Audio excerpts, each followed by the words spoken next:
देखिए marketing management, marketing management क्या है, पहले तो समझिए मार्केटिंग क्या है। Marketing is nothing but the activities related to market, और उन एक्टिविटीज को मैनेज करना ही मार्केटिंग मैनेजमेंट है। मार्केटिंग सेलिंग नहीं है, मार्केटिंग एडवर्टीजमेंट नहीं है, मार्केटिंग कोई कम्युनिकेशन का टूल नहीं है। मार्केटिंग बहुत ब्रॉड है, बहुत कुछ इंक्लूड होता है इसमें। Marketing is a wide concept, बहुत ही वाइड कॉन्सेप्ट है। ये स्टार्ट हो जाता है before the production and continue रहता है even after making sale. Sale हो जाने के बाद भी ये कंटिन्यू रहता है। Marketing marketing is a cyclical process, ये कभी एंड नहीं होता, इसका कोई एंड पॉइंट नहीं है, ये चलता ही रहता है। मार्केटिंग कॉन्टिन्यूअस प्रोसेस है, इसमें बहुत कुछ आता है। कस्टमर के नीड वांट्स पता करना, रिसर्च करना, ठीक है, उनको कस्टमर को सेटिस्फेक्शन देना, कस्टमर के नीड के अकॉर्डिंग प्रोडक्ट प्रोड्यूस करना, फिर उसके बाद उसकी टेस्ट मार्केटिंग करना, मतलब छोटे लेवल पे प्रोडक्ट, जब प्रोडक्ट आता है मार्केट में कोई नया नया, तो उसको छोटे लेवल पर ही एक एरिया सेलेक्ट किया जाता है, उसी एरिया में सिर्फ प्रोडक्ट लॉन्च करके सैंपल वगैरह देकर कस्टमर का रिव्यू लिया जाता है कि कस्टमर को कैसा लग रहा है प्रोडक्ट, क्या उसमें कोई और इम्प्रूवमेंट की ज़रूरत है या कुछ और चाहिए कस्टमर को। तो जब कस्टमर सेटिस्फाई रहते हैं, कस्टमर का रिव्यू कंपनी के अकॉर्डिंग रहता है, जैसा कंपनी चाहती है, तो कंपनी उसको लार्ज लेवल पर ले जाती है। बहुत कुछ आता है इसमें, इसमें बहुत कुछ है। उन्हीं सब चीज़ों को मैनेज करना ही मार्केटिंग मैनेजमेंट है। देखिए बुक में क्या कह रहा है, मार्केटिंग मैनेजमेंट क्या है।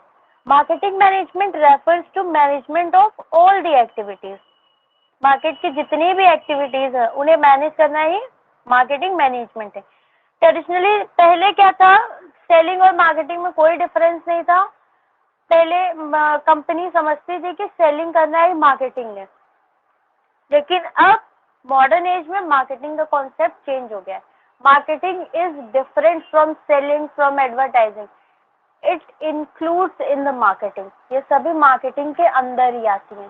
ठीक है, कैसे हमें अच्छे से सेल करना है, हमारा सेल करने का अप्रोच कैसा होगा, कैसे हमें प्रोडक्शन करना है कि हमारा कम से कम कॉस्ट आए, ठीक है, क्या प्राइस होना चाहिए जो अफोर्डेबल हो कस्टमर के लिए, ठीक है, और कहाँ कहाँ हमारी शॉप्स होनी चाहिए कि कस्टमर अप्रोचेबल हो। तो बहुत कुछ इंक्लूडेड है। आप मार्केटिंग पढ़ने बैठेंगे ना तो बहुत कुछ आ जाएगा, बहुत कुछ, सब कुछ। जैसे आपको लगेगा सब कुछ तो मार्केटिंग में ही आ रहा है, सब इंटरकनेक्टेड है। अब देखिए मार्केटिंग क्या बोल रहा है, marketing is a social process. ये सोशल प्रोसेस क्यों, क्योंकि ये सोसाइटी से रिलेटेड है, ह्यूमन बींग से रिलेटेड है। बाय विच इंडिविजुअल्स और groups obtain what they need and want, जिसके थ्रू इंडिविजुअल या ग्रुप जानते हैं, ये पता करते हैं कि उन्हें क्या चाहिए, क्या उन। अच्छा हमें बताइए नीड एंड वांट, बताइए, इकोनॉमिक्स में तो आप लोग पढ़े ही होंगे।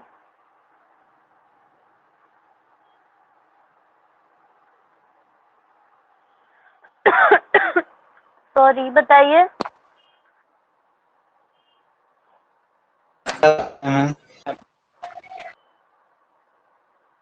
मैम नीड में हमारे जो बेसिक नीड्स होती हैं, रिक्वायरमेंट्स होती हैं लाइवलीहुड के लिए, उसे नीड्स कहेंगे। और बॉन्ड के अंदर हमारे जो उसके बॉन्ड में नीड के साथ हमारा परचेजिंग पावर भी ऐड हो जाता है। अच्छा तो डिमांड क्या होता है मैम मैम सॉरी, डिमांड बताइए। में परचेजिंग पावर, मैम डिमांड में परचेजिंग हाँ पावर ऐड हो जाता है। और वांट, हाँ वांट एक टाइप का डिजायर है। मतलब डिजायर का भी डेफिनेशन अलग है, लेकिन एक वांट भी एक तरह हाँ का, मतलब मैम वांट जैसे भी है कि रिक्वायरमेंट है। मैम वांट तो अनलिमिटेड हो जाती है और डिजायर रेयर होती है, मतलब डिजायर हम मैम जो कुछ भी वांट कर होता है वो सकते हैं। बेसिक नीड नहीं होता है, मतलब उसके बिना हम लोग काम चल सकता है, लेकिन नीड के बिना काम नहीं चल सकता। हाँ, ये कौन बोल जैसे रहा है, फूड किसने बोला। शेल्टर, सिद्धि सिद्धि। अच्छा हाँ हाँ ठीक है, चलिए और कोई बताएगा हर्षवर्धन आप बताएंगे? सौम्या आप बताएंगी?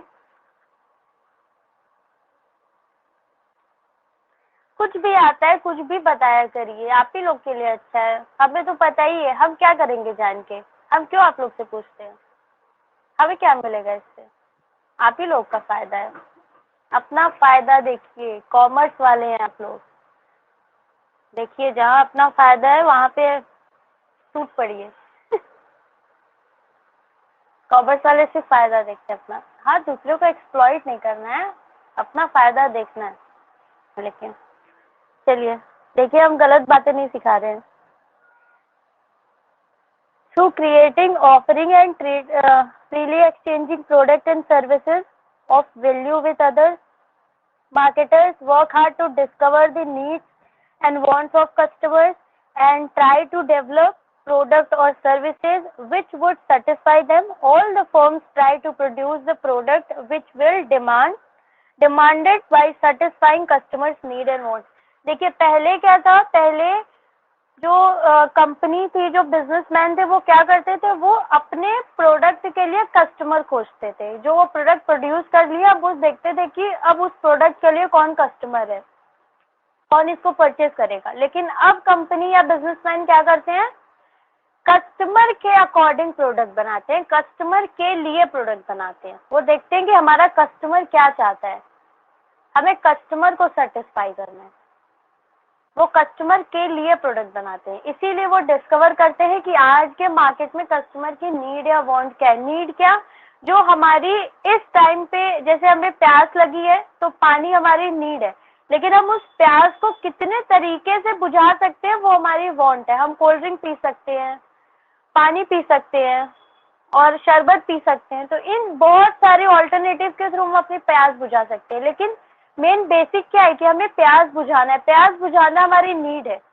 लेकिन उस नीड को फुलफिल करने के लिए हमारे पास जो ढेर सारे ऑल्टरनेटिव है वो हमारे लिए वांट हो गई।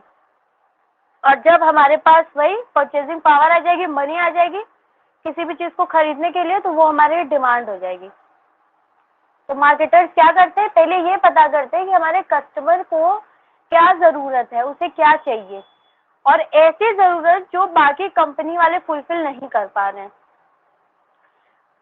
कोलगेट, आप लोग टूथपेस्ट तो करते होंगे ना, तो जो कोलगेट कंपनी थी वो एक स्कूल में या कहीं पर स्टूडेंट्स को कोई क्वेश्चनर कुछ दी थी, ऐसा कोई पेज उनको दे दिया और उनसे बोले वो लोग कि आप हमें कोई ऐसा स्ट्रैटेजी बताइए जिसके थ्रू हम अपनी सेलिंग इंक्रीज कर सकते हैं। तो सभी स्टूडेंट्स लिख के दिया और वो बोले कि जिसका आइडिया हमें बेस्ट लगेगा उसको हम प्राइज भी देंगे। तो उसमें से एक स्टूडेंट ने लिखा था कि आपका जो ट्यूब का जो ऊपर का जो उसका मुंह होता है, मतलब जिसमें से वो निकलता है पेस्ट, उसको थोड़ा सा बढ़ा दीजिए, उसकी साइज बढ़ा दीजिए। उनको ये आइडिया बहुत अच्छा लगा और जब उन्होंने साइज को बढ़ा दिया तो शायद बढ़ा दिया था या कम कर दिया था, इसमें हम श्योर नहीं है, उस आइडिया के लिए उसको प्राइस दिया गया था और उससे उनकी सेलिंग भी अफेक्ट हुई थी। तो आइडिया कैसा भी हो सकता है, आप सोच नहीं सकते कौन सा आइडिया कब इफेक्टिव हो सकता है। मार्केटिंग तो वैसे ही डायनेमिक है, आज कुछ हमारी वांट है, कल कुछ हो जाएगी। इतनी तेजी से सब कुछ चेंज हो रहा है, बहुत तेजी से। देखिए फीचर ऑफ मार्केटिंग, सबसे पहला फीचर क्या है, नीड एंड वांट। मार्केटिंग का फर्स्ट फीचर क्या है, कस्टमर की, कंज्यूमर की नीड या वांट देखना। सेकेंड है creating a market offering. Market offering क्या होता है, जब मार्केट में प्रोडक्ट लॉन्च करती है कंपनी, तो कंपनी वाले क्या करते हैं, प्रोडक्ट तो ऑफर करते ही हैं, लेकिन उसके साथ उसका साइज, अलग अलग साइज का निकालते हैं, अलग अलग कलर्स का निकालते हैं, अलग अलग फीचर का निकालते हैं। तो ये क्या करते हैं, वो ये मार्केट ऑफरिंग देते हैं। ठीक है, जब प्रोडक्ट या सर्विस उसके फीचर से स्पेसिफाई कराई जाए, ठीक है, उसके साइज, अलग अलग साइज की आए, अलग अलग कलर्स के, अलग अलग फीचर्स के आए, तो ये आपको क्या दे रहे हैं, मार्केट ऑफरिंग दे रहे हैं। ठीक है, बहुत सारे आपको ऑल्टरनेटिव दे रहे हैं। मार्केट ऑफरिंग मीन्स क्या, offering a product or service by specifying its feature, shape, size, color, etc. जैसे टीवी आता है ना, तो कई शेप, साइज, एंड कलर का आता है। तो ये क्या है, ये मार्केट ऑफरिंग है ताकि कस्टमर को सेटिस्फाई किया जा सके। ठीक है, मेन फोकस क्या होता है, कस्टमर सेटिस्फेक्शन। कस्टमर वैल्यू क्या है, मार्केट का मोटिव ये भी होता है कि हम कस्टमर को वैल्यू प्रोवाइड करें। अब कस्टमर को वैल्यू कैसे हम देंगे, कस्टमर वैल्यू हम कैसे देंगे, हम कस्टमर हैं, ठीक है, हम प्रोडक्ट परचेज करने जा रहे हैं तो हम उसको प्राइस पे करेंगे, तो उस प्राइस के बदले में जो हम प्रोडक्ट लेकर आए वो उस प्राइस के अकॉर्डिंग हमें सेटिस्फाई करना चाहिए। हम 10 रुपए दे रहे हैं तो उस 10 रुपए से जो हम एक्सपेक्ट कर रहे हैं कि इस प्रोडक्ट से हमें मिलेगा, अगर वो हमें सेटिस्फाई कर दिया इट मीन्स हमें वैल्यू मिला, कस्टमर को हम वैल्यू दिए। अगर वो हमें सेटिस्फाई नहीं कर सका मतलब कि कंपनी वाला कस्टमर वैल्यू देने में चूक गया। फिर क्या है, एक्सचेंज मैकेनिज्म। एक्सचेंज मैकेनिज्म क्या है, इसमें मार्केटिंग में एक्सचेंज मैकेनिज्म भी तो वर्क करता है। हम प्रोडक्ट लेते हैं, प्रोडक्ट के बदले में कुछ देते हैं, क्या देते हैं, मनी देते हैं, उस प्रोडक्ट या सर्विस का हम वर्थ देते हैं जो उसकी वैल्यू होती है। Presence of at least 2 buyer, 2 buyer होने चाहिए, सॉरी 2 पार्टीज होनी चाहिए, सेलर एंड बायर, इन दोनों में ही तो होगा transaction. Both parties must have something viewed valuable by each other. Both parties are free to accept or reject the offer. Each party feels desirable to deal with the others. Each party is capable of communication and delivery. ये सब होगा तभी तो वो होगा, आपका exchange होगा। ये सब नहीं होगा तो एक्सचेंज कैसे होगा। हम प्रोडक्ट लेना चाह रहे हैं, वो दुकानदार हमसे नफरत करता है, हमको नहीं देगा, तो वो देगा नहीं देगा, कहाँ से यहाँ पे एक्सचेंज हो पाएगा। तो ये सब एक्सचेंज के मैकेनिज्म है। मार्केटिंग क्या करती है, नीड एंड वांट्स को पता करती है, creating a market offering create करती है। ठीक है, सिर्फ प्रोडक्ट ऑफर नहीं करती, हमें मार्केट ऑफरिंग देती है, उस प्रोडक्ट के साथ कई ऑल्टरनेटिव देती है हमें, उस प्रोडक्ट का साइज स्पेसिफाई करती है, डिफरेंट साइज, कलर, शेप, सब कुछ। कस्टमर वैल्यू, कस्टमर को वैल्यू प्रोवाइड करती है। ठीक है, मार्केटिंग क्या करती है, कस्टमर को वैल्यू देती है, कस्टमर को सेटिस्फाई करती है। एंड एक्सचेंज मैकेनिज्म, और मार्केटिंग एक्सचेंज मैकेनिज्म की तरह भी वर्क करता है।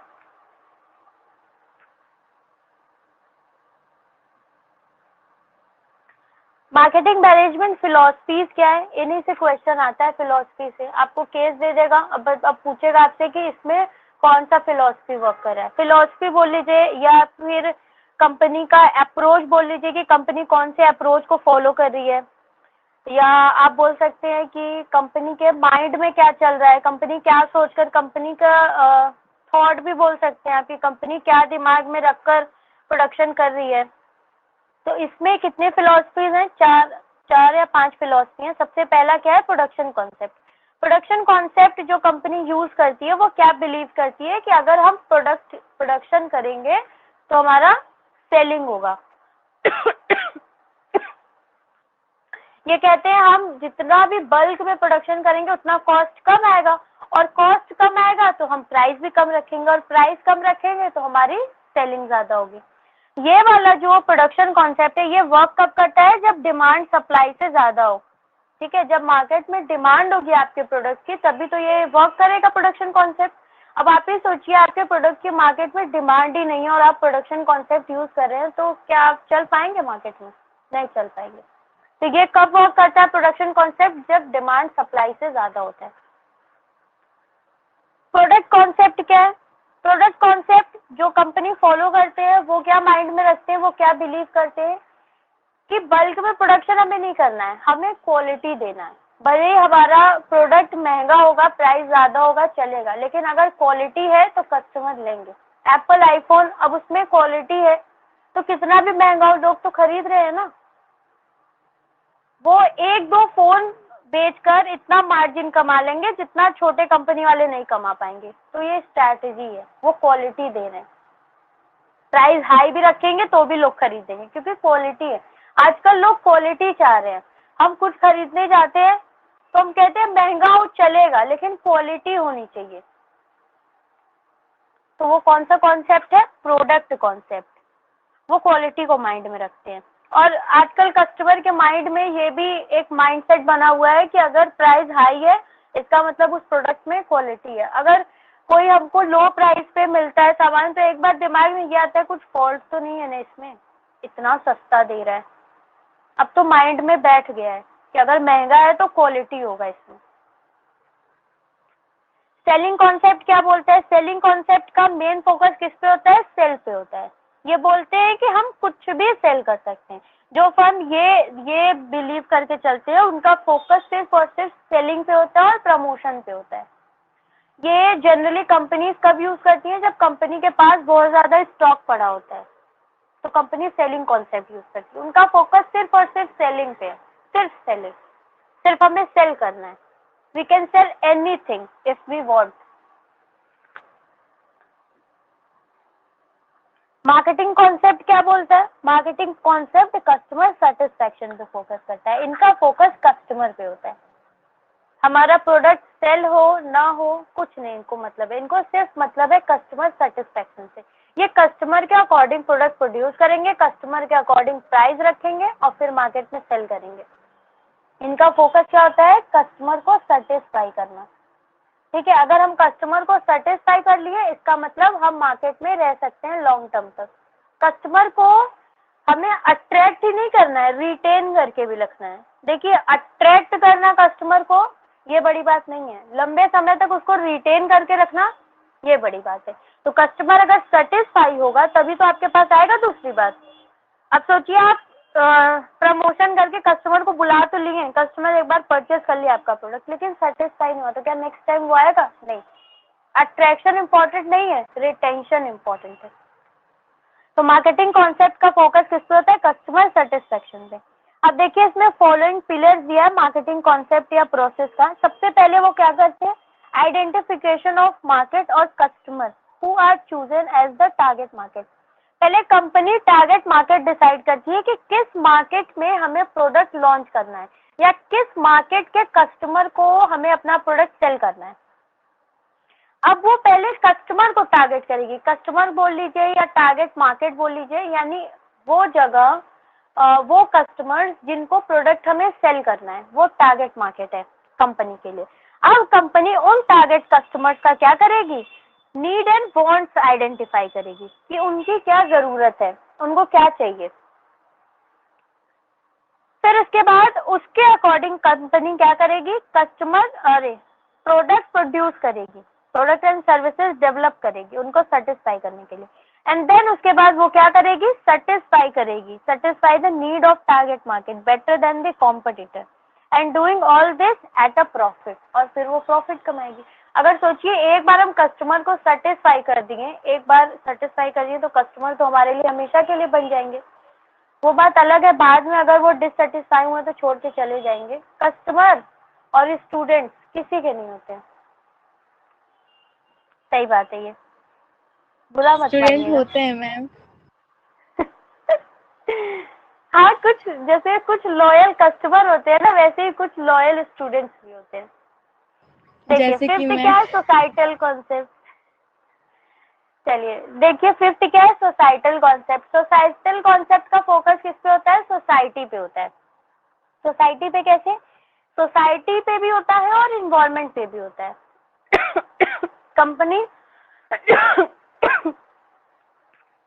कंपनी प्रोडक्ट प्रोड्यूस करती है तो ये देखती है कि सोसाइटी और एनवायरनमेंट को हार्म हम न करें। अगर हम एनवायरनमेंट को हार्म करेंगे, सोसाइटी को हार्म करेंगे तो हम ज्यादा देर मार्केट में नहीं टिकेंगे। कुछ चीजें हैं जैसे कि आपका सिगरेट, इन सब चीजों से दूर रहिएगा आप लोग। बियर, वाइन, ये सब क्या है? ये सब सोसाइटी के लिए अच्छा नहीं है, लेकिन जिनको चाहिए वो तो लेंगे ही, उनको कौन रोक सकता है? सब कंपनी की अलग अलग फिलॉसफी होती है ना। तो जो कंपनी ये सोसाइटल कॉन्सेप्ट पे बेस्ड होती है वो ऐसा प्रोडक्ट ही प्रोड्यूस नहीं करती जो सोसाइटी और एनवायरनमेंट को हार्म करे। उनका पहला मोटिव ये होता है कि हम जो प्रोडक्ट लेकर आए वो सोसाइटी या एनवायरनमेंट को हार्म नहीं करेगा। अगर हम ऐसा प्रोडक्ट लेकर आएंगे तो जो हमारे कस्टमर है या कंज्यूमर है वो हमारे प्रोडक्ट को परचेज करेंगे। ठीक है। अब देखिए कोई कंपनी वाले होते हैं वो प्लास्टिक रैपर नहीं यूज करते हैं, कुछ कंपनी होती है, और कुछ कुछ कंपनी ऐसी होती है जो केमिकल अपने प्रोडक्ट में यूज नहीं करती है, केमिकल यूज नहीं करती है, तो क्या कस्टमर ऐसा प्रोडक्ट चाहते हैं वो तो खरीदते ही है ना, वो तो परचेस करेंगे। तो सोसाइटल कॉन्सेप्ट का मेन फोकस क्या होता है? सोसाइटी पे होता है, एनवायरनमेंट पे होता है, एनवायरनमेंट को वो हार्म नहीं करते हैं, ठीक है। फिर उसके बाद वो प्रॉफिट पे फोकस करते हैं, वो कस्टमर सेटिस्फेक्शन पे पहले नहीं जाते, पहले वो सोसाइटी पे फोकस करते हैं, एनवायरनमेंट पे फोकस करते हैं। देखिए स्टार्टिंग पॉइंट क्या है? प्रोडक्शन कॉन्सेप्ट फैक्ट्री से आता है, प्रोडक्ट कॉन्सेप्ट का स्टार्टिंग भी फैक्ट्री से होता है, सेलिंग कॉन्सेप्ट फैक्ट्री से, मार्केटिंग कॉन्सेप्ट कहाँ से स्टार्ट होता है? मार्केट से स्टार्ट होता है, क्योंकि ये पहले जाएगा मार्केट में, कस्टमर की नीड देखेगा। और सोसाइटल कॉन्सेप्ट कहाँ से स्टार्ट होता है? मार्केट एंड सोसाइटी दोनों से स्टार्ट होता है, कस्टमर की नीड भी देखेगा, साथ में ये भी देखेगा कि वो प्रोडक्ट हमारे एनवायरनमेंट को, सोसाइटी को हार्म नहीं करें। मेन फोकस प्रोडक्शन कॉन्सेप्ट का मेन फोकस किस पे होता है? क्वांटिटी पे होता है, वेयर एज जो प्रोडक्ट कॉन्सेप्ट है उसका फोकस किस पे होता है? क्वालिटी पे होता है। सेलिंग कॉन्सेप्ट का फोकस किस पे होता है? Selling by hook by crook, सिर्फ और सिर्फ सेलिंग करना है कैसे भी करके। और मार्केटिंग कॉन्सेप्ट का फोकस किस पे होता है? Customer satisfaction. सोसाइटल कॉन्सेप्ट का फोकस किस पे होता है? Customer satisfaction with in the tradition of society. Customer को सेटिस्फाई तो करना है लेकिन सोसाइटी को हार्म नहीं करना है। Means availability and affordability of product, इनका फोकस किस पे होता है? Availability and affordability of product. हमारा प्रोडक्ट हर जगह अवेलेबल होना चाहिए। जब हम बल्क में प्रोडक्शन करेंगे तो हमारा प्रोडक्ट हर जगह अवेलेबल होगा और अफोर्डेबल होगा, कम कॉस्ट पे अवेलेबल होगा। इम्प्रूवमेंट ऑफ क्वालिटी, ये क्या करते हैं? क्वालिटी को इम्प्रूव करते हैं। सेलिंग एंड प्रमोशन ये करते हैं। मार्केटिंग टेक्निक से यूज करते हैं, और ये भी मार्केटिंग टेक्निक्स यूज करते हैं कस्टमर को सेटिस्फाई करने के लिए। एंड कहाँ पर होता है इनका? Profit through large volume of production. ये कैसे प्रॉफिट कमाएंगे? लार्ज वॉल्यूम ऑफ प्रोडक्शन के थ्रू। ये इनका मानना ऐसा होता है कि हम ज्यादा प्रोडक्शन करेंगे तो ज्यादा सेलिंग होगी। या इसका एंड कब होगा प्रोडक्ट कॉन्सेप्ट का? Profit through quality of product. ये प्रोडक्ट की क्वालिटी देकर प्रॉफिट कमाएंगे, ठीक है। क्वालिटी देंगे तो कस्टमर इनके पास लंबे समय तक बना रहेगा। Profit through sale volume, sale volume के थ्रू ये प्रॉफिट कमाएंगे, ज्यादा से ज्यादा सेलिंग करके, अपना टर्नओवर इंक्रीज करके। प्रॉफिट थ्रू कस्टमर सेटिस्फेक्शन, ये कस्टमर सेटिस्फेक्शन से प्रॉफिट कमाएंगे। And profit through customer satisfaction and social welfare, और ये social welfare and customer satisfaction के थ्रू प्रॉफिट कमाएंगे। ये सोशल वेलफेयर का काम भी करते हैं सोसाइटल कॉन्सेप्ट, जो सोसाइटल कॉन्सेप्ट में जो बिलीव करते हैं। तो हम कौन कौन से कॉन्सेप्ट पढ़े? Production concept, product concept, selling concept, marketing concept and societal concept. इसमें और भी कॉन्सेप्ट आता है, एक होलिस्टिक कॉन्सेप्ट आता है। देखिए अभी तो हम आप लोगों को बुक से पढ़ा रहे हैं, इसके बाद जब हम नेक्स्ट टाइम पढ़ाएंगे तो हम आपको पीडीएफ, थोड़ा सा हम लोग इसके बियॉन्ड भी थोड़ा पढ़ेंगे, क्योंकि एग्जाम है एनटीए, तो कुछ भी पूछ सकता है, जरूरी नहीं है कि इसी से आए। अब इतना दे दिया आपको कॉन्सेप्ट, हो सकता है एक और जो कॉन्सेप्ट है वो भी पूछ ले आपसे। तो थोड़ा सा हम लोग इससे थोड़ा सा और ज्यादा पढ़ेंगे, तो वो उसके लिए हमको पीडीएफ बनाना पड़ेगा, वो हम नेक्स्ट टाइम पढ़ेंगे इसके बाद।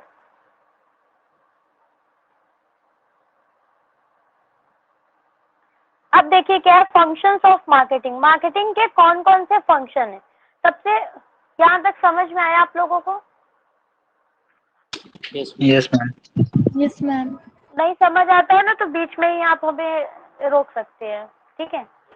देखिए फर्स्ट फंक्शन क्या है मार्केटिंग का? Gathering and analysing market information. Marketing का फर्स्ट फंक्शन क्या है? मार्केट रिसर्च करना। जब वो मार्केट रिसर्च करेगा तभी तो उसे पता चलेगा कस्टमर की नीड एंड वांट क्या है। तो सबसे पहला काम वो क्या करेगा? इंफॉर्मेशन गैदर करेगा, उसके बाद उन्हें एनालाइज करेगा। एनालाइज करके ये पता करेगा कि कस्टमर की नीड या वांट क्या है। उसके बाद जब कस्टमर को, जब हम सपोज करिए आप कंपनी है, आपको पता चल गया कि कस्टमर की क्या नीड है। एग्जाम्पल समझिए, कस्टमर के दांतों में सेंसिटिविटी है, तो अब आप क्या करेंगे? अब आपको पता चल गया कि कस्टमर, हमारा जो कंज्यूमर है उसके दांत में सेंसिटिविटी है। ऐसा कोई टूथपेस्ट अभी तक नहीं आया जो उसकी सेंसिटिविटी दूर कर सके। तो अब हम सेंसोडाइन बनाएंगे। ठीक, हमारे पास नीड एंड वॉट हमें पता चल गई। तो अब हम क्या करेंगे, हम प्लानिंग करेंगे। ठीक है, अब मार्केट रिसर्च हम कर लेंगे। अब हम प्लानिंग करेंगे कि क्या ऑब्जेक्टिव होगा, कैसे हम प्रोडक्शन करेंगे, कैसे हम प्रमोशन करेंगे, कैसे सेलिंग करेंगे, ये सब। अब ये सब की हम प्लानिंग करेंगे। तो यहाँ पे देखिए आपको कुछ दिख रहा है, इसे क्या बोलते हैं हम, स्ट्रेंथ, वीकनेस, अपॉर्चुनिटी, थ्रेट। इसे हम कौन सा एनालिसिस बोलते हैं? SWOT analysis. हाँ, SWOT एनालिसिस। इसमें कौन सा इंटरनल होता है, कौन सा एक्सटर्नल होता है?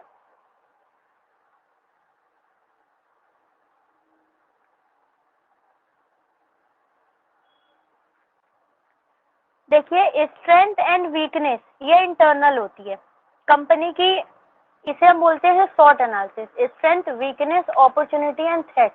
कंपनी अपनी स्ट्रेंथ, इंटरनल कौन सी होती है, स्ट्रेंथ एंड वीकनेस। कंपनी अपने अंदर देखेगी कि कंपनी की क्या स्ट्रेंथ है और कंपनी की क्या वीकनेस है।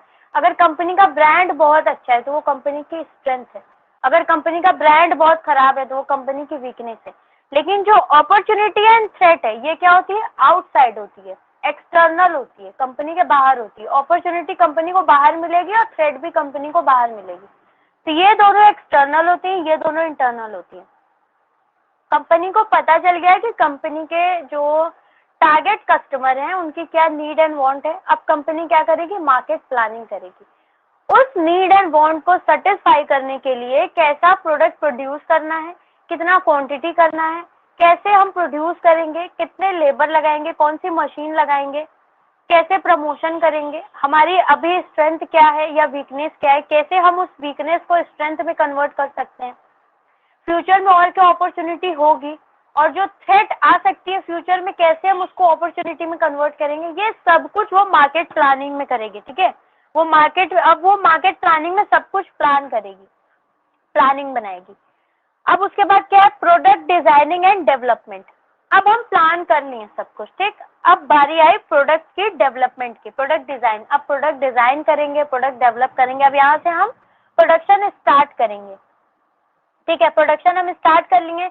अब प्रोडक्ट में हम प्रोडक्शन हो गया, ठीक है, प्रोडक्ट बन गया, उसकी पैकेजिंग की है, उसकी लेबलिंग की है, ये सब इसमें आएगा। ठीक है, उसके बाद देखिए स्टैंडर्डाइजेशन एंड ग्रेडिंग। स्टैंडर्डाइजेशन और ग्रेडिंग क्या है, कैसे हम स्टैंडर्ड डिफाइन करेंगे, कैसे ग्रेड देंगे। कंपनी का क्या होना चाहिए, कंपनी का एक स्टैंडर्ड होना चाहिए। जो कंपनी का प्रोडक्ट है उसका एक स्टैंडर्ड होना चाहिए। अब जैसे हमारे माइंड में टूथपेस्ट आता है तो दिमाग में सबसे पहले कोलगेट आता है। कभी कभी तो हम लेने भी जाते हैं टूथपेस्ट तो क्या हम बोलते हैं, टूथपेस्ट दीजिए, नहीं, हम बोलते हैं कोलगेट दे दीजिए। वो ब्रांड बना हुआ है, ठीक है, एक स्टैंडर्ड बना हुआ है। स्टैंडर्ड मेंटेन करके कंपनी चलती है, अपने क्वालिटी का स्टैंडर्ड मेंटेन करके चलती है। ठीक है, हाँ, बिस्लेरी पानी चाहिए तो हम पानी नहीं बोलेंगे, हम बोलेंगे एक बिस्लेरी दे दीजिए। अब वो किसी भी कंपनी का दे दे, रेल नीर भी दे देगा तो चलेगा। मैगी भी ऐसे ही है। स्टैंडर्ड हो हाँ, मैगी भी ऐसे ही है, कोई भी दे दो, मैगी दे दो। हाँ, ठीक है, और ग्रेड क्या होता है, अलग अलग प्रोडक्ट का ग्रेड होता है। जैसे राइस में देखिए, राइस क्या, कोई भी कुछ भी ले लीजिए, 1 नंबर, 2 नंबर, 3 नंबर, 4 नंबर, ऐसे वो ग्रेडिंग किए रहते हैं। वो ग्रेड से प्रोडक्ट सेल होता है। इसे ग्रेडिंग और स्टैंडर्डाइजेशन, स्टैंडर्ड समझ लेना, किसी प्रोडक्ट का एक स्टैंडर्ड बनाना कि हमारे प्रोडक्ट का ये स्टैंडर्ड है, हम इतना क्वालिटी मेंटेन करके चल रहे हैं, ये हमेशा मिलेगा हमारे प्रोडक्ट में, हमारे प्रोडक्ट का ये स्टैंडर्ड है। तो जब आपके प्रोडक्ट का एक स्टैंडर्ड बन जाएगा तो कस्टमर का विश्वास हो जाएगा आपके प्रोडक्ट में। और ग्रेड भी कंपनी बना के चलती है, हर ग्रेड का कंपनी प्रोडक्ट बनाती है। अब 100 बना रही है तो थोड़ा सा बड़ा, थोड़ा सा छोटा, थोड़ा सा बड़ा, उससे बड़ा, फिर उससे बड़ा, ये क्या है, ये ग्रेडिंग ही तो है। फिर क्या है, पैकेजिंग एंड लेबलिंग। पैकेजिंग और लेबलिंग दोनों इंपॉर्टेंट होता है। पैकेजिंग ऐसी होनी चाहिए कि कस्टमर को अट्रैक्ट कर दे। कभी कभी हम लेने कुछ जाते हैं, लेकर कुछ आते हैं, क्यों, देखने में बहुत अट्रैक्टिव लगता है, ट्राई करते हैं इसको, देखने में बड़ा अच्छा लगता है, इसका जो पैकेजिंग है, बॉक्स है, ये बहुत अच्छा लग रहा है, लेके चलते हैं। और लेबलिंग क्या है, लेबलिंग हमें उस प्रोडक्ट से रिलेटेड इन्फॉर्मेशन देता है कि इसमें क्या क्या है, कितना फैट है, कितना ट्रांस फैट है। हम देखते हैं कभी जिसमें सबसे ज़्यादा ट्रांस फैट होगा हम वही लेकर आएंगे और वही खाएंगे भी। वो सब कुछ कुछ चीज़ें तो वो लोग दिखाते ही नहीं है उसमें। ठीक है, लेबलिंग जो लेबल लगा होता है वो हमें क्या देता है, प्रोडक्ट से रिलेटेड इन्फॉर्मेशन देता है। और पैकेजिंग जिसमें वो पैक हुआ रहता है, पैकेजिंग भी 3 आता है, फर्स्ट, सेकेंड, थर्ड, अभी आगे होगा। पहला जो उसको कवर करता है, ठीक है, जैसे टूथपेस्ट है ना, तो टूथपेस्ट का जो ट्यूब है वो फर्स्ट प्राइमरी पैकेजिंग है। फिर उसके बाद उसको अलग मतलब एक बॉक्स में जैसे ढेर सारा, वो क्या बोलते हैं उसको, जो कार्टून वाला बॉक्स आता है ना, हमें नाम नहीं याद आ रहा, उसमें ऐसे समझिए कोई बड़ा सा बॉक्स है, उसमें हम ढेर सारा टूथपेस्ट लगा दिए तो वो सेकेंडरी पैकेजिंग हो गया। और फिर उसके बाद मैम जब ट्यूब के बाद जो ट्रांसपोर्टेशन के बॉक्स में आता है वो आता है, उसके बाद टर्सरी आता है। हाँ, फिर उसके मैम बाद जैसे जो कोलगेट है ना, ट्रांसपोर्टेशन, तो कोलगेट ट्यूब में पहले आता है, उसके बाद जो बॉक्स होता है उसका वो आता है, उसके बाद जो हम लोग पैक करते हैं उसको वो है। वो तो कार्टून वाला ठीक है ना टर्शरी है। वो। हाँ, कार्टून वाला टर्शरी है, तो ट्रांसपोर्टेशन कौन सा है? अरे तो मैम उसको मैम टर्सरी फिर नहीं कहते हैं, मैम फिर ट्रांसपोर्टेशन ही कहते हैं। क्या कहते हैं? यस मैम सही है, उसे ही ट्रांसपोर्ट ट्रांसपोर्टेशन ही कहते हैं, उसे ही कहते हैं। टर्शरी कहते हैं। अच्छा, ठीक है। सेकेंडरी तो वो हो गया ना, एक जो ट्यूब के ऊपर वाला कवर होता है उसका। अच्छा, तो जब हम उसको बड़े से कार्टून में एक 20-25 रखे हैं तो वो कौन सा होगा? मैम वो ट्रांसपोर्टेशन में काम आता है ना, तो वो टर्सरी में आएगा। अच्छा, ठीक है। चलिए 6 देखिए, ब्रांडिंग। ब्रांडिंग में क्या करते हैं, ब्रांड देते हैं। Branding is the process of assigning the brand to any product और सर्विस। किसी प्रोडक्ट या सर्विस को ब्रांड नेम देना। कोई सिंबल होता है किसी का, ब्रांड किसी का नेम होता है, तो वो उसको असाइन करना ही ब्रांडिंग है। कस्टमर सपोर्ट सर्विस भी डेवलप करते हैं ताकि कस्टमर को कोई प्रॉब्लम हो आफ्टर सेल, या कस्टमर को जानना चाहता है, कस्टमर केयर सर्विस भी देते हैं। मार्केटिंग का ये भी पार्ट है। प्राइसिंग ऑफ प्रोडक्ट, प्रोडक्ट का प्राइस डिसाइड करना, ये भी मार्केटिंग का ही पार्ट है। प्राइस कैसे डिसाइड होगा, वो कंपनी अपनी कॉस्ट देखेगी, कंपनी कितनी कॉस्ट है, मार्केट में क्या रेट चल रही है, ठीक है, कस्टमर को कितनी प्राइस पे चाहिए, ये सब कुछ देखकर ही प्राइस डिसाइड होता है। कस्टमर को क्या डिस्काउंट देना है, प्रमोशनल प्राइस पे देना है, हमें कैसे देना है, वो कंपनी सब स्टडी करके तब डिसाइड करती है प्राइस। उसके बाद 9 क्या है, प्रमोशन एंड सेलिंग। अब कंपनी क्या करती है, प्रमोशन करती है, ठीक है। प्रमोशन से समझ रहे ना, प्रमोशन क्या है, अपने प्रोडक्ट को प्रमोट करना, ठीक है। प्रमोशन इज द प्रमोशन हम बोल सकते हैं is the mechanism of communication. Promotion के थ्रू ही कंपनी वाले कस्टमर से कम्युनिकेशन करते हैं, उनको बताते हैं, प्रोडक्ट के बारे में बताते हैं, कस्टमर को परसुएड करते हैं, उनको अट्रैक्ट करते हैं, उनको रिमाइंड करते हैं, ठीक है, उनको बताते हैं। नया प्रोडक्ट आता है तो मार्केट में उन्हें बताते हैं, किसके थ्रू, प्रमोशन के थ्रू। और सेलिंग में तो उनका काम है सेल करना, सेलिंग में वो सेल करते हैं प्रोडक्ट। फिजिकल डिस्ट्रीब्यूशन क्या है, फिजिकल डिस्ट्रीब्यूशन मैन्युफैक्चर से एंड कंज्यूमर तक प्रोडक्ट को पहुंचाना, यही फिजिकल डिस्ट्रीब्यूशन है। इसमें कई लेवल आती है, 0 level, first level, third level, fourth level. देखिए, मैन्युफैक्चरर एंड कंज्यूमर के बीच में जितने लोग रहेंगे उतनी लेवल रहेगी। अगर मैन्युफैक्चरर और एंड कंज्यूमर के बीच में कोई नहीं है तो वो 0 लेवल है। अगर रिटेलर है तो 1 लेवल है। अगर होलसेलर रिटेलर दोनों आ गए तो 2 लेवल हो गया। अगर एजेंट होलसेलर देन रिटेलर है तो 3 लेवल हो गया। मैम वो तो ट्रांसपोर्टेशन हो जाएगा ना। हाँ, तो प्रोडक्ट डिस्ट्रीब्यूशन में ही आता है ये। प्रोडक्ट डिस्ट्रीब्यूशन का मतलब क्या है, मैन्युफैक्चर से एंड कंज्यूमर तक प्रोडक्ट को पहुंचाना। ट्रांसपोर्टेशन तो एक मीन्स है जिसके थ्रू हम पहुंचाते हैं प्रोडक्ट को एंड कंज्यूमर तक, ठीक है। मैन्युफैक्चर से प्रोडक्ट कहाँ जाता है, होलसेलर के पास जाएगा, होलसेलर से रिटेलर के पास जाएगा, फिर उससे एंड कंज्यूमर के पास जाएगा। अब आप ही सोचिए, आप मैन्युफैक्चर से डायरेक्ट एंड कंज्यूमर के पास आ रहे हैं माल, प्रोडक्ट आप ऑनलाइन खरीद रहे हैं, समझ लीजिए ऑनलाइन मैन्युफैक्चर से डायरेक्ट खरीद रहे हैं, तो आपके पास आ गया, तो बीच में कोई लेवल नहीं है, तो आपको बहुत सस्ते में मिल जाएगा। ट्रांसपोर्टेशन तो यहाँ पर भी यूज होगा, लेकिन वो 0 लेवल फिजिकल डिस्ट्रीब्यूशन रहेगा। क्यों? क्योंकि बीच में कोई मिडिल मैन नहीं है, बीच में जितने मिडिल मैन होंगे उतना लेवल इंक्रीज होगा। फिर 11 क्या है? ट्रांसपोर्टेशन। ट्रांसपोर्टेशन हम मीन्स ऑफ ट्रांसपोर्टेशन कोई भी यूज कर सकते हैं, बहुत सारे हैं। रोड ट्रांसपोर्ट यूज करिए, एयर ट्रांसपोर्ट यूज करिए। ट्रांसपोर्टेशन वो डिपेंड करेगा कि कंपनी कौन सा यूज कर रही है, जो कंपनी को अपने अकॉर्डिंग सही लगेगा। कॉस्ट प्रेफर, अगर कंपनी कॉस्ट को प्रेफर कर रही है तो वो ऐसा मैकेनिज्म यूज करेगी, ऐसा मीन्स यूज करेगी कि उसके कॉस्ट इफेक्ट ना हो। स्टोरेज एंड वेयर हाउसिंग, ये भी इम्पोर्टेंट रोल प्ले करता है, क्योंकि प्रोडक्शन होने के बाद जो प्रोडक्ट रहेगा वो कहाँ रखाएगा। कंपनी के पास एक अच्छा स्टोरेज होना चाहिए स्टोर करने के लिए, ये भी मार्केटिंग ध्यान रखती है। तो मार्केटिंग का बहुत ही ब्रॉड फंक्शन है, ठीक है। देखिए कौन कौन सा फंक्शन है। Gathering and analysing market information, market information को गैदर करती है। फिर उसके बाद प्रोडक्ट के डिजाइनिंग एंड डेवलपमेंट करेगी। अब प्रोडक्ट डिजाइन हो गया, डेवलप हो गया, तो पैकेजिंग एंड लेबलिंग करेगी। कस्टमर सपोर्ट सर्विस भी प्रोवाइड करती है मार्केटिंग। प्रमोशन एंड सेलिंग भी करती है, ट्रांसपोर्टेशन की भी सुविधा देती है, ठीक है। मार्केट प्लानिंग भी करती है, स्टैंडर्डाइजेशन एंड ग्रेडिंग करती है, ब्रांडिंग, ब्रांड नेम भी असाइन करती है प्रोडक्ट को, pricing of the product, product की प्राइस भी डिसाइड करती है, फिजिकल डिस्ट्रीब्यूशन भी आता है इसी में, and storage and warehousing भी आता है। ये सभी मार्केटिंग में आता है, ये सभी मार्केटिंग के फंक्शन है। मार्केटिंग में ये सभी फंक्शन परफॉर्म किए जाते हैं।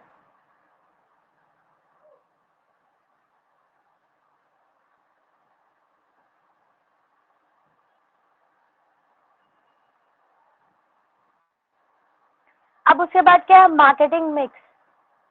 ये हम पढ़ा है या कल पढ़ा है, बताइए।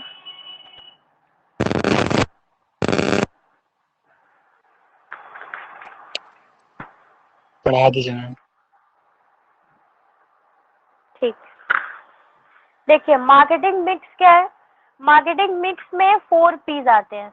आप लोगों का होमवर्क है ये पता करना है कि ये 4 पीस किसने दिए। प्रोडक्ट, प्राइस, प्लेस, प्रमोशन, कौन दिया है? 4 पीस आते हैं इसमें। कौन कौन से? Product, price, place, promotion. Marketing mix means क्या? अगर किसी वर्ड के साथ मार्केटिंग मिक्स लग गया, या प्रोडक्ट मिक्स लग गया, या प्राइस मिक्स लग गया, तो उसका मतलब क्या?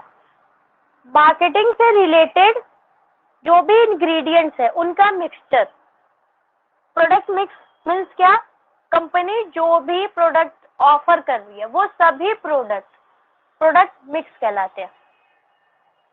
अब मार्केटिंग में बहुत सारे इंग्रेडिएंट्स हैं, लेकिन मेन 4 वेरिएबल्स हैं, जिन्हें हम 4 वेरिएबल्स, 4 टूल या 4 इंग्रेडिएंट्स बोल सकते हैं। इन्हीं के मिक्सचर को हम बोलते हैं मार्केटिंग मिक्स। इन 4 प्रोडक्ट, प्राइस, प्लेस, प्रमोशन को अगर हमें एक साथ बोलना होगा तो हम क्या बोलेंगे? Marketing mix. ये 4 इम्पॉर्टेंट वेरिएबल हैं जो कि बहुत इंपॉर्टेंट रोल प्ले करते हैं मार्केटिंग में। देखिए marketing mix is the term use to describe the combination of 4 input. ये मार्केटिंग मिक्स हमें क्या बताता है? इन 4 इनपुट्स का कॉम्बिनेशन, ठीक है। ये सेट ऑफ मार्केटिंग टूल्स है। मार्केटिंग मिक्स बिल्डिंग ब्लॉक्स है मार्केटिंग के। देखिए, in the concept of marketing, on one side there is customer, एक साइड कस्टमर होता है, on the other side there is producer and marketer और marketer. The firm looks for having transaction with the customer, but to have a transaction, the firm has to develop a product or services.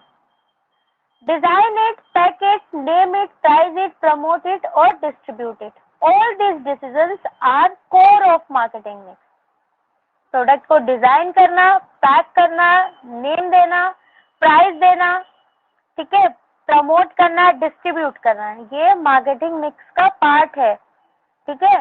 The element of marketing mix can be classified into 4 categories. अभी ऊपर जो भी आप marketing का function पढ़े हैं ना, function जो ऊपर हम लोग पढ़े हैं, वो सभी मार्केटिंग मिक्स में इंक्लूड होगा। जो भी प्रोडक्ट से रिलेटेड डिसीजन है वो प्रोडक्ट में आएगा, जो भी प्राइस से रिलेटेड डिसीजन है वो प्राइस में आएगा, जो भी प्रमोशन एडवर्टीजमेंट से रिलेटेड डिसीजन है वो प्रमोशन में आएगा, और जो भी डिस्ट्रीब्यूशन से रिलेटेड है वो प्लेस में आएगा। Product, price, place, promotion.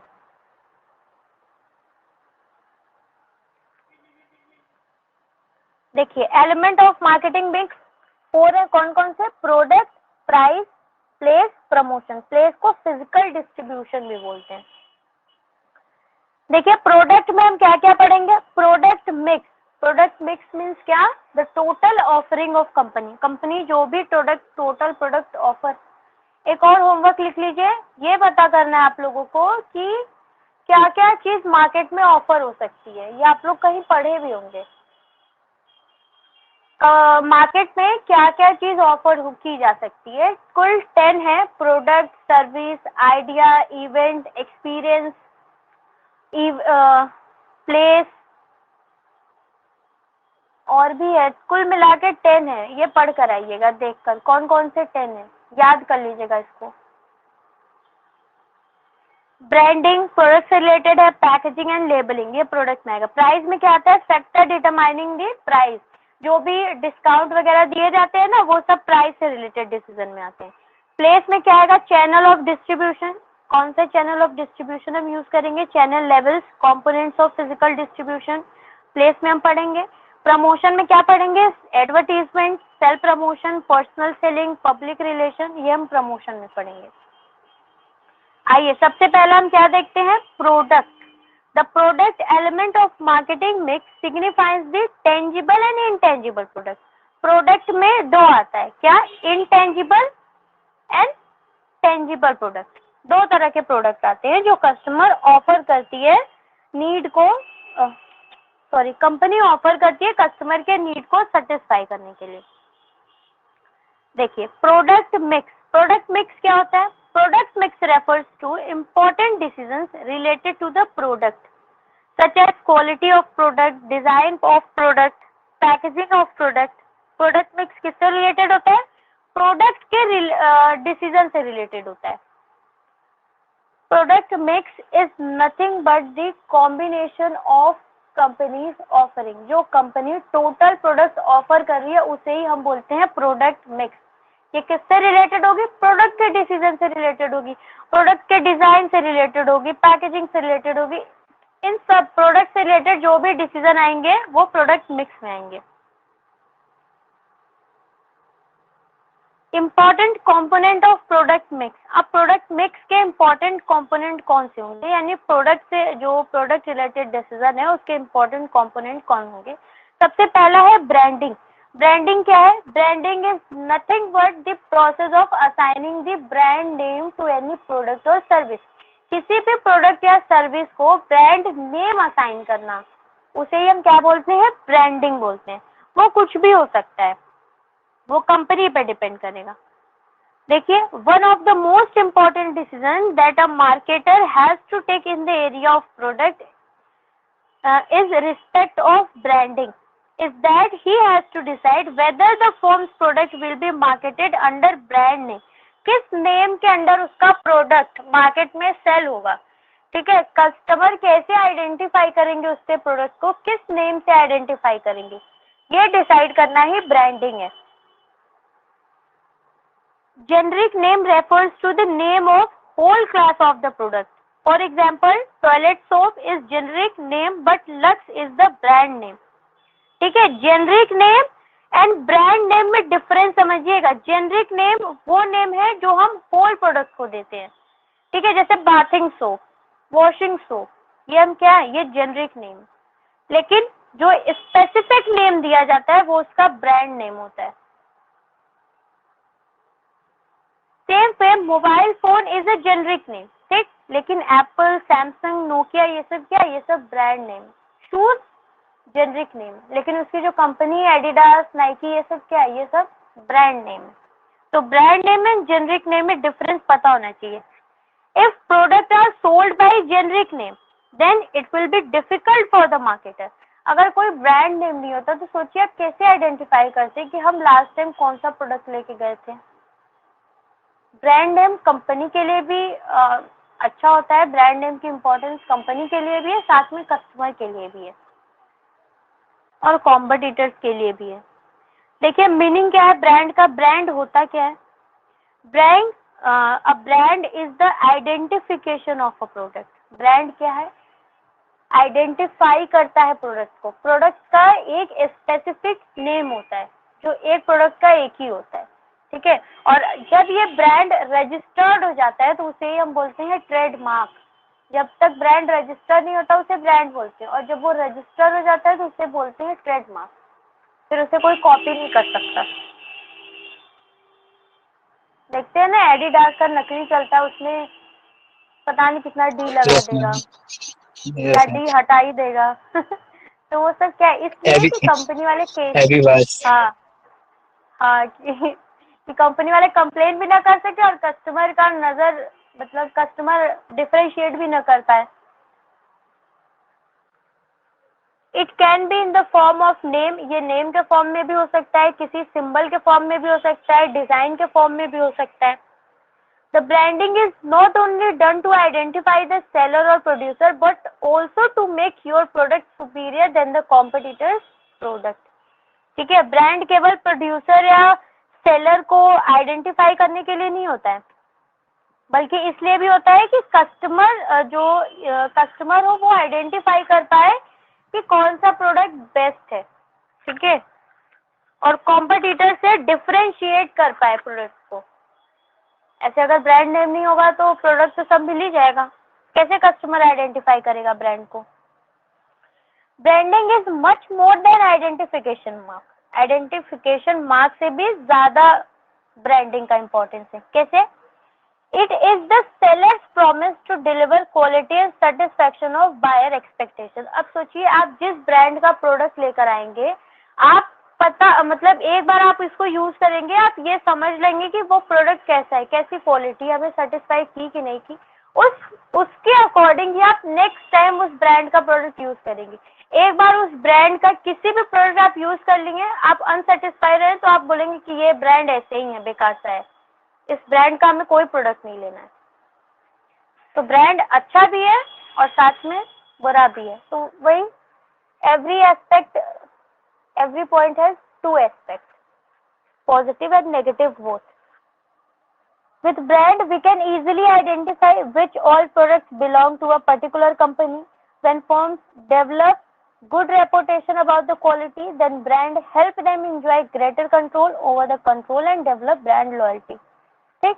और ब्रांड जो होता है वो एक ही कंपनी कई सारे मतलब कोई कंपनी जैसे बहुत सारी कंपनियां क्या करती हैं कि प्रोडक्ट तो निकालती हैं, साथ में उसका अलग से ब्रांड नेम भी निकालती हैं। किसी प्रोडक्ट एक ही कंपनी कई ब्रांड का प्रोडक्ट निकालती है। जरूरी नहीं है कि अब यूनिलीवर ये देखिए तो वो क्या यूनिलीवर के नाम से निकालती है, नहीं, अलग अलग ब्रांड के प्रोडक्ट निकालती है। जरूरी नहीं है कि एक ही ब्रांड रहे, नहीं, ब्रांड का भी कई टाइप होता है। Various term related to brand. अब ब्रांड के क्या क्या टर्म है? Brand name, brand mark, brand trademark. देखिए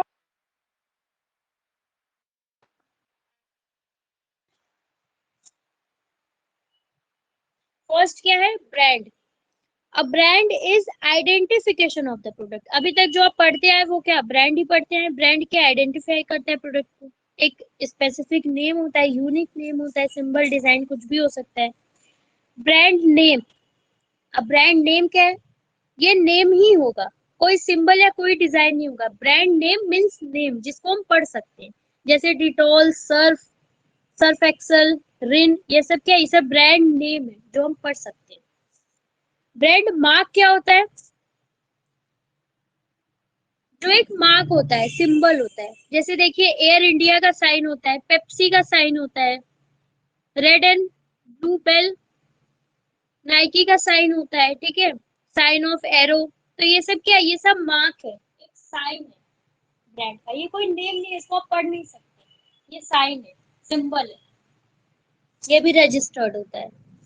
ट्रेडमार्क क्या होता है? A part of brand which is given legal protection is called trademark.